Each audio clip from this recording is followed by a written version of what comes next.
మనం ఎప్పుడు తిరుమలకు వెళ్తూ ఉంటాం. కానీ ఈసారి తిరుమలకు వెళ్ళేటప్పుడు ఈ 3 విషయాలను గుర్తుంచుకోండి. 1. తిరుమల కొండపై చెప్పులు వేసుకుని తిరగకూడదు. ఎందుకంటే తులసి ఇచ్చిన శాపం వల్ల విష్ణుమూర్తి శాలిగ్రామ శిలగా మారాడు. తిరుమల కొండ కూడా అలాంటి శాలిగ్రామ శిల లాంటిదే. అందువల్ల తిరుమలపై చెప్పులు ధరించి తిరగకూడదు. 2. తిరుమల చాలా పవిత్రమైన స్థలం. కొత్తగా పెళ్లైన దంపతులు 6 నెలల పాటు తిరుమలకు వెళ్లకూడదు.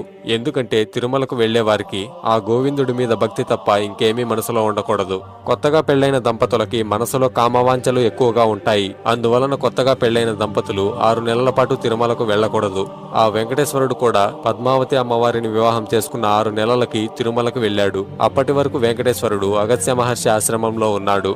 3. ప్రతి రాత్రి బ్రహ్మతో పాటు మిగతా దేవతలందరూ స్వయంగా స్వామివారిని అభిషేకిస్తారు. అందుకోసం ఆలయాన్ని మూసే ముందు గర్భగుడిలో కొన్ని పుష్పాలని అలాగే కొంత నీటిని ఉంచుతారు. తరువాత మరుసటి రోజు ఆ నీటిలో మరికొంత నీటిని కలిపి